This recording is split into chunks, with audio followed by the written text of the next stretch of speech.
Puji nama Tuhan, salam sejahtera di dalam kasih Tuhan Yesus Kristus.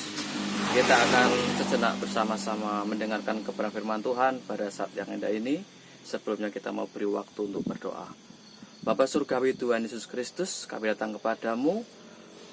Kami mengucap syukur buat kekuatan kesehatan yang Tuhan berikan kepada kami. Kami mau menikmati firman-Mu, berkati kami, supaya kami boleh mengerti setiap kebenaran Tuhan yang boleh kami harus kerjakan. Di dalam nama Yesus kami berdoa. Amin. Puji Tuhan, hari ini kita semua boleh bersyukur kalau kita boleh menikmati tubuh yang sehat.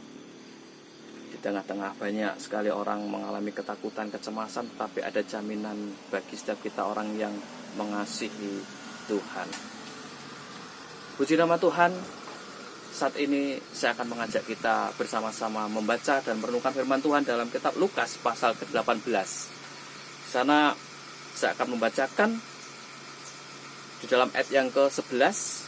Orang Farisi itu berdiri dan berdoa dalam hatinya begini, "Ya Allah, aku mengucap syukur kepadamu karena aku tidak sama seperti semua orang lain.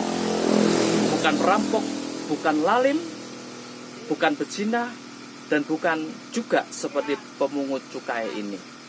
Saya akan memberikan judul renungan firman Allah, jangan menjadi sombong. Saudara-saudara terkasih dalam Tuhan, kesombongan itu bisa muncul di dalam diri siapapun. Dan ini menjadi satu hal yang Tuhan sangat-sangat tidak sukai. Oleh karena itu, kepada orang-orang waktu itu, Yesus memberikan perumpamaan. Ketika seorang menyombongkan diri karena merasa benar, ini suatu hal yang Tuhan perhatikan secara khusus. Dan di sana Tuhan memberikan satu gambaran.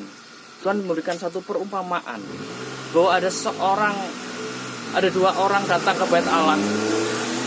Dua orang ini, yang satu orang Farisi, yang satunya pemungut cukai. Kedua orang ini datang bersama-sama berdoa kepada Tuhan. Yang orang Farisi berkata, "Kami mengucap syukur kepadamu Tuhan,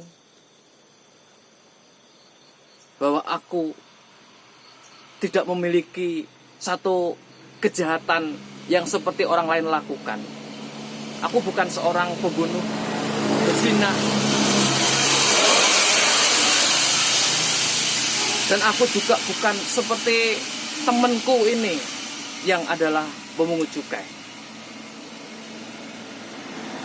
Yang kedua, seorang yang bekerja sebagai pemungut cukai datang kepada Tuhan di dalam doanya, dalam hatinya mengatakan, "Ya Bapa, biarlah belas kasihan-Mu atas hidup aku." Sebelum mengatakan seperti itu, seorang pemungut cukai datang tapi berdiri jauh dan tertunduk, tidak berani berengak ke atas, merupakan satu gambaran merasa tidak layak, merasa tidak benar di hadapan Tuhan. Oleh karena itu, si pemungut cukai mengatakan, "Kasihanilah aku, ampunilah dosa aku." Sementara yang satu pemungut cukai dengan penuh kesombongannya, bahwa aku tidak seperti mereka, tidak melakukan kejahatan-kejahatan seperti mereka. Bapak Ibu Saudara yang saya kasih dalam Tuhan, kesombongan adalah satu yang tidak Tuhan sukai. Kalau toh kita benar,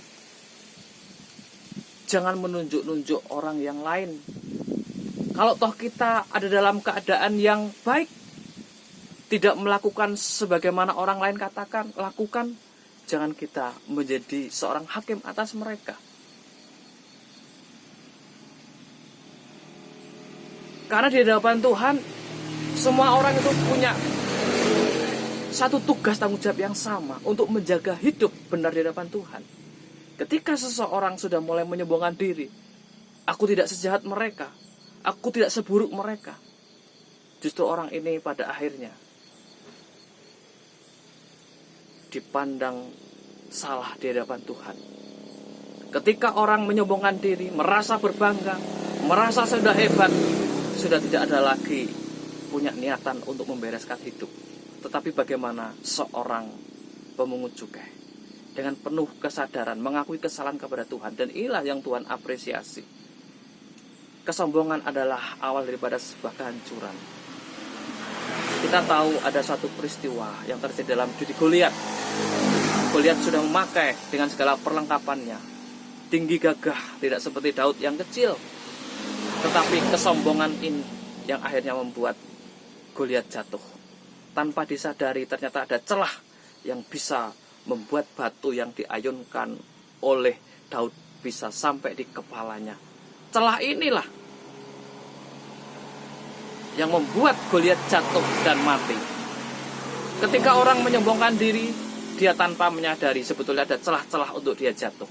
Tetapi ketika dia selalu menjaga hidup, selalu waspada, selalu datang kepada Tuhan dengan penuh kesadaran ada dalam keadaan yang tidak baik, yang kurang pas, maka orang tersebut selalu memiliki kesungguhan untuk memperbaharui diri, untuk membenahi diri.